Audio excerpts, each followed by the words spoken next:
Hey, I'm Patrick from Ostego, here to talk about the lying side hip rotation exercise. The lying side hip rotation, which I'll show you in just a second, not only improves your overall bone health, but it also helps strengthen muscles in your upper leg, your hip, and your core. So it's great not just for walking and motions throughout the day, but it also helps with your balance.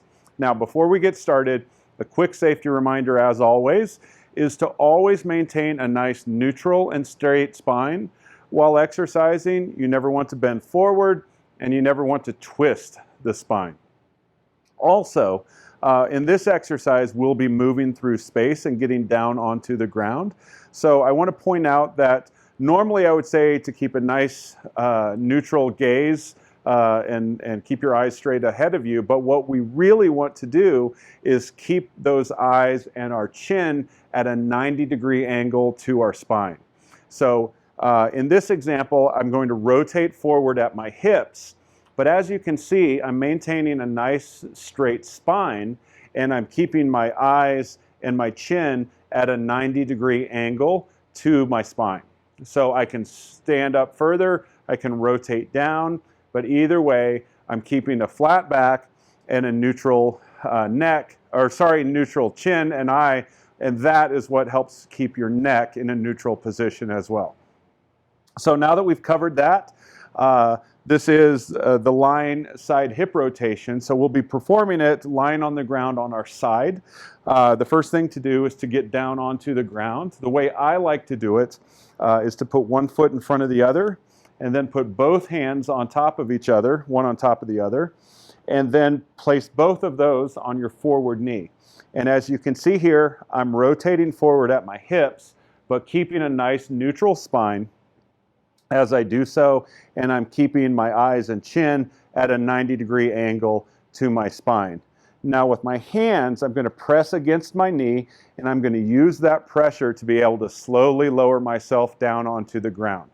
Now, if you would prefer to use a table or chair as you're performing that, by all means, please do so. But once you're down in this position, no matter how you get here, you want to release your outside hand and bring it down to the mat, and then release your other, and then you can pull your leg back behind you. And you want to just get into a nice tabletop position first, and then you're going to slowly work your knees back, and then finish by getting down onto the ground with a small push-up. Now, with my backside arm, I'm going to straighten it and tuck it underneath my body. And then with my forward hand, I'm going to push against the floor. And as you can see, that rotation gets me into the position I want to be without having to bend my spine. Now, because this is video, I need to adjust just a little bit. And as I'm doing so, I point out two things. Number one, I'm using a mat for this exercise.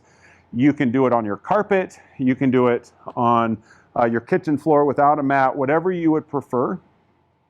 But I would say that you should get a towel or a pillow so that you can keep your neck in a neutral position while you're on the ground. So what we don't want is for your neck to fall all the way to the ground, or for you to be straining your neck to keep it up in an upright position. Both of those are unnatural. We want to keep our neck in a nice neutral position.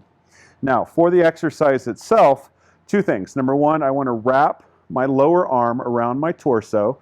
That will help give me stability as I'm performing the exercises. And then for my legs, I'll show you as if you were performing an old school sit-up. So feet flat on the floor, you're pulling your feet up to you, and your legs make an A position. What I want to do is just keep that position and roll down onto the ground. Now, for this, again, I'm putting my arm up on top of me, and I'm going to show this exercise two ways. First of all, with no weight, I want to take my outside hand and place it in front of me to create a tripod effect, and that gives me a little more stability. As I do so, the start of the position is from here. And what I want to do is slowly lift and rotate at the hip only. I'm not moving my knee, and I'm not moving the position of the leg through my hip.